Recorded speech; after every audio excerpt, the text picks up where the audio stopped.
میں نے آپ کو بتایا تھا 7 اقسام ہے.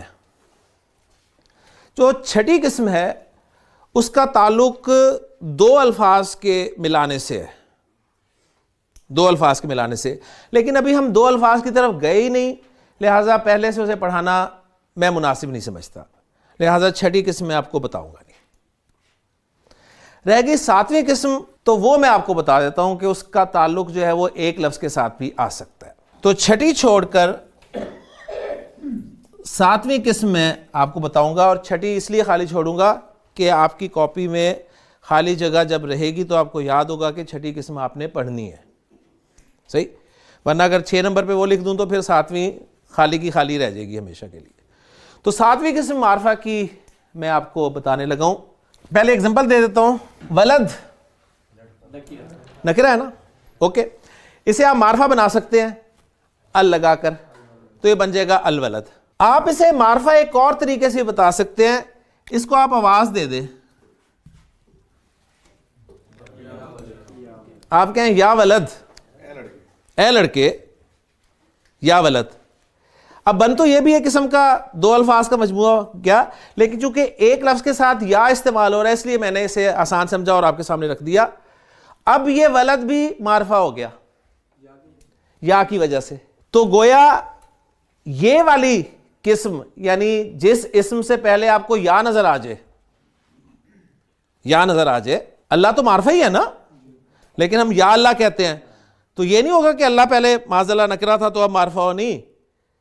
یا آپ کسی نکرہ کو پکارنے کے لیے, بلانے کے لیے بھی لگا سکتے ہیں, تو اگر وہ نکرہ تھا تو وہ یا کی وجہ سے معرفہ ہو جائے گا.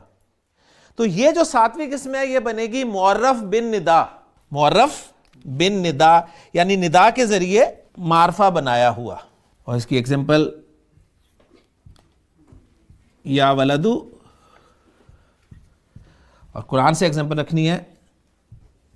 تو اللہ تعالیٰ نے قرآن مجید میں ارشاد فرمایا یا نارو, یا نارو کونی بردن وسلامن علی ابراہیم, اے آگ تو ابراہیم پر ٹھنڈی ہو جا اور سلامتی والی ہو جا.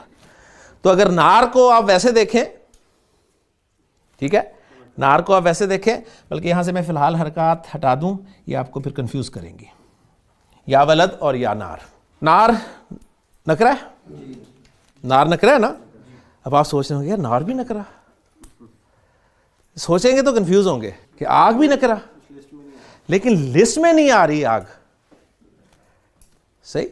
ہاں اگر آگ کے ساتھ یا لگا ہوا ہے جیسا کہ قرآن میں لگا ہوا ہے تو اب آگ جو ہے معرفہ ہوئی ہے, یا اس پہ الف لام لگا کر آپ اسے معرفہ کر لیں.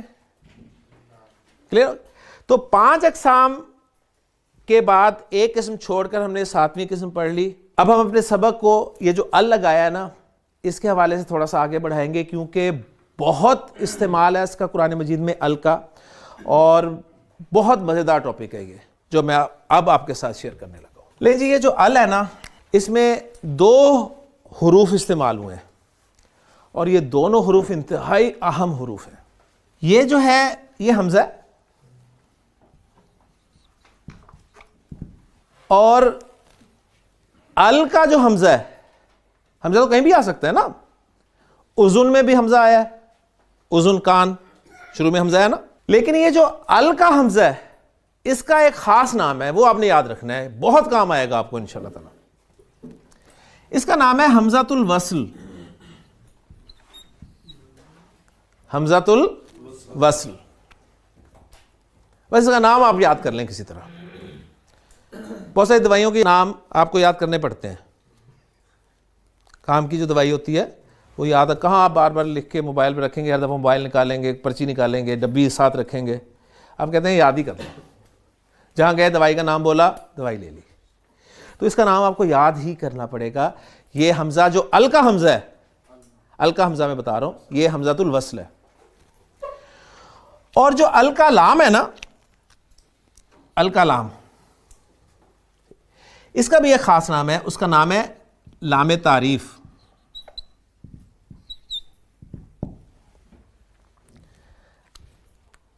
تو ال کے 2 پارٹس ہیں, حمزہ اور لام. اس میں حمزہ جو ہے یہ حمزہ وصل ہے, اور لام جو ہے یہ لام تعریف ہے. اس کا نام یاد کرنے پر میں زور کیوں دے رہا ہوں؟ اس لیے کہ عربی گرامر پڑھتے ہوئے بہت سارے لام آئیں گے. آپ دیکھیں دوسرا لام آیا ہے ہمارے سامنے. پہلا لام کب آیا تھا؟ حروف الہجا میں، الف با تا سا میں لام آیا تھا نا، تو اس کا نام لام تعریف تھا کوئی. ال میں لام آ رہا ہے، اس کا نام ہے لام تعریف، اور یہی معرفہ بنانے کے کام آتا ہے. اسی سے کوئی اسم معرفہ بنتا ہے. بات سمجھ میں آ گئی؟ تو ال میں جو دو لفظ استعمال ہوئے ہیں حمزہ اور لام، اس میں حمزہ کا نام کیا ہے؟ حمزہ وصل، اور لام کا نام کیا ہے؟ لام تعریف، یعنی معرفہ بنانے والا لام. اب حمزۃ الوصل کے حوالے سے جو اہم بات ہے وہ نوٹ کر لیں.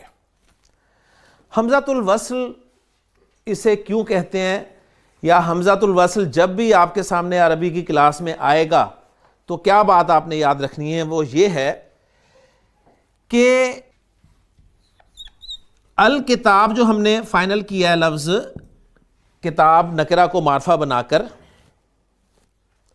اس میں ال آپ نے لگا کر معرفہ کیا، اور یہ حمزہ وصل ہے اور لام لام تعریف ہے. حمزہ وصل جو ہوتا ہے اس پہ حرکت آتی ہے، جیسے کہ یہاں پر زبر آئی ہوئی ہے، اور ال کے حمزہ وصل پر ہمیشہ زبر ہی آتی ہے. لیکن حمزہ وصل والے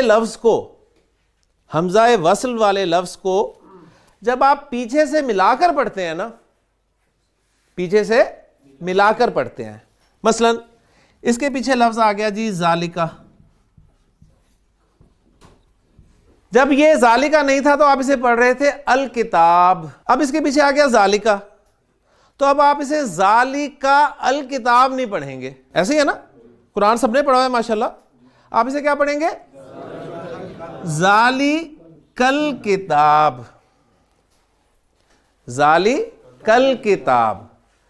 تو حمزہ وصل جو ہے اس کے بارے میں اہم بات کیا ہے، وہ یہ ہے کہ جب حمزہ وصل کو پیچھے سے ملا کر پڑھتے ہیں نا تو حمزہ کی حرکت نہیں پڑھی جاتی، حمزہ کی حرکت نہیں پڑھی جاتی، اور وہ حمزہ الف کی صورت میں لکھا کا لکھا رہ جاتا ہے، اور وہ حمزہ الف کی صورت میں لکھا کا لکھا رہ جاتا ہے. یہ بات آپ نے یاد رکھنی ہے. میں نے کہا تھا بہت اہم باتیں ہیں، ال کے متعلق بہت اہم باتیں ہیں، اور انشاءاللہ تعالیٰ آج دیکھیں آپ کتنا کچھ کھلے گا قرآن کا آپ کے سامنے انشاءاللہ. پھر دوہرا دیتا ہوں، حمزہ وصل، ال کا حمزہ وصل ہے. یہ جملہ یہ بتا رہا ہے کہ اور بھی اسما ہوں گے جن کا حمزہ وصل ہو سکتا ہے، صحیح، لیکن ال کا حمزہ جو ہے حمزہ وصل ہے. اور حمزہ وصل کیا ہوتا ہے کہ اس پہ حرکت آتی ہے، تبھی ہم اسے حمزہ کہہ رہے ہیں نا. اور وصل اس لیے کہہ رہے ہیں کہ جب اسے پیچھے سے ملا کر پڑھتے ہیں تو پھر یہ الف کی صورت میں لکھا کا لکھا رہ جاتا ہے، اس پہ حرکت نہیں پڑھی جاتی. مثلا اس کی ایگزامپل میں آپ کو اور انداز سے دیتا ہوں. سورۃ الفاتحہ کہاں سے شروع ہوتی ہے؟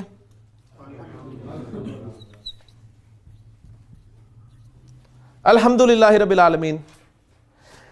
حمد پر ال داخل ہوا ہے، اور ال کا حمزۃ الوصل ہے. کلیئر ہو گیا؟ حرکت لکھی نظر آ رہی ہے نا آپ کو مصحف میں، لیکن اگر آپ بیچ میں قرآن میں مزید کسی جگہ پر جائیں گے تو وہاں پر آپ کو یہ بھی لکھا ہوا مل سکتا ہے والحمد للہ رب العالمین. وہاں اب حرکت نہیں ہوگی. فالو کر گئے نا؟ کلیئر ہوگی بات؟ تو یہ تو میں نے کاٹا ہے، اس کا مطلب ہی یہ ہے کہ الگ سے جب لکھ رہے ہوں گے تو حرکت آپ لکھیں گے، صحیح، اور جب ملا کر لکھ رہے ہوں گے تو پھر حرکت بھی نہیں لکھیں گے. اچھا، ہمارے لیے جو پاکستانی مصحف ہے نا اس میں حمزہ وصل کو پہچاننا تھوڑا سا مشکل ہو جاتا ہے. پاکستانی مصحف میں حمزہ وصل کو پہچاننا تھوڑا سا مشکل ہے، تھوڑا ہی نہیں بلکہ بہت مشکل ہے. یعنی الحمدللہ میں اگر آپ کے سامنے سورۃ الفاتحہ لکھی ہوگی تو ایسے ہی حمزہ لکھا ہوا ہوگا، اور آپ سے کوئی پوچھے کہ یہ حمزہ وصل ہے یا نہیں ہے تو ال پر غور کرنے کے بعد تو آپ بتا دیں گے کہ جی حمزہ وصل ہے. لیکن جس نے گرامر نہیں پڑھی ہوئی اس کے لیے سعودیہ والوں نے کیا حل نکالا، بہت آسان حل نکالا. انہوں نے حمزہ وصل کے اوپر نا ایک چھوٹا سا سواد ڈال دیا ایسے کر کے. انہوں نے ایسا چھوٹا سا سواد ڈال دیا کہ جس الف کے اوپر چھوٹا سا سواد نظر آئے نا آپ کو وہ حمزہ وصل ہے. لہٰذا آپ سعودیہ کا مصحف کھول کے دیکھیں نا تو وہاں پر الحمدو میں سواد جلا ہوا ہوگا الف کے اوپر, جو بتا رہا ہوگا کہ یہ حمزہ وصل ہے. اسی طرح ذالک الکتاب میں یہاں پر چھوٹا سا سواد ڈلا ہوگا. تو یہ بات بھی الحمدللہ کلیئر ہو گئی کہ حمزہ وصل کسے کہتے ہیں. حمزہ وصل والا لفظ اگر آپ کو کلام کے شروع میں ملے تو اس حمزہ وصل کو پڑھا جاتا ہے, اگر وہ حمزہ وصل والا لفظ کلام کے درمیان میں ملے تو وہ حمزہ وصل نہیں پڑھا جاتا. سمپل سا اصول. ال کا حمزہ حمزہ وصل ہے اور لام لام تعریف ہے. آپ پڑھتے ہیں بسم اللہ الرحمن الرحیم. اس میں جلالہ اللہ, اللہ ہمارے کچھ نہیں ڈلا ہوگا پاکستانی مصحف میں, سعودیہ کے مصحف میں یہاں چھوٹا سا سواد ڈلا ہوگا. ٹھیک نہیں پڑھ رہے نا اللہ بسمی اللہ پڑھ رہے ہیں, بسم اللہ پڑھ رہے ہیں نا, تو کنفرم ہوا کہ یہ حمزہ حمزہ وصل ہے. الرحمن حمزہ وصل ہے, الرحمن. الرحیم حمزہ وصل ہے, نررحیم. کلیئر ہو گیا. اب یہاں پر ایک چھوٹا سا پوائنٹ جو اگلا بتانا مقصود ہے, وہ یہ پوائنٹ نہیں تھا, وہ یہ تھا کہ آپ تھوڑا سا غور کریں. الکتاب, الکتاب میں آپ نے جب پیچھے سے ذالکہ لگا کر پڑھا تو آپ نے کیا پڑھا, ذالکل کتاب. ملا کر جب پڑھا تو آپ نے کہا جی ذالکل, لام تو پڑھا نا, حمزہ نہیں پڑھا, لام تو پڑھا. الرحمن الرحیم, یہاں پر آپ لام بھی نہیں پڑھ رہے. دس از دا پوائنٹ. ایسے ہی ہے نا. بسم اللہ الرحمن الرحیم, نیل رحمان نہیں پڑھ رہے, نیل رحیم نہیں پڑھ رہے, یعنی لام بھی نہیں پڑھ رہے. یہ ایک اور پرابلم آ گئی سامنے. صحیح. اور نہیں پڑھ رہے تو دونوں جگہ پر انہوں نے آپ کی آسانی کے لیے شد ڈال دی کہ لام بھی نہیں پڑھنا بھائی, پاکستانی مصحف میں بھی اور سعودیہ کے مصحف میں بھی. بات سمجھ میں آ گئی.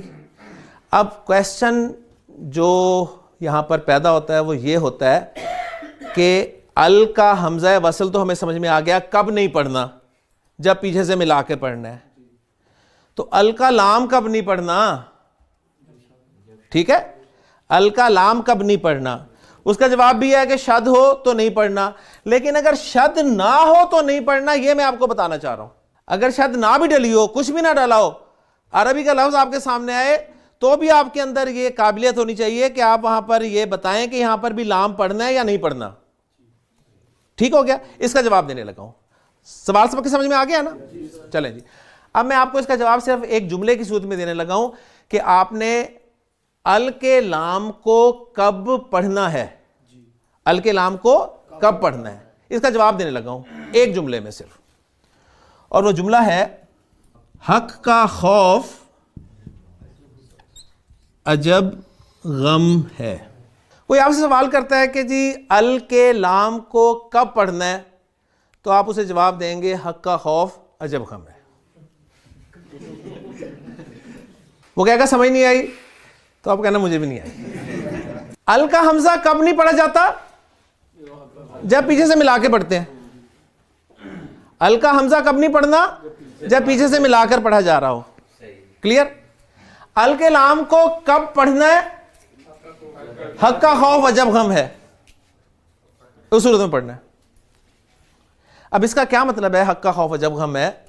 اس کا مطلب یہ ہے کہ آپ کا جو لفظ اس جملے میں دیے گئے حروف سے شروع ہو رہا ہو. ٹھیک. اب یہ ذرا حروف گنے کتنے ہیں, 1 2 3 4 5 6 7 8 9 10 11 12 13 14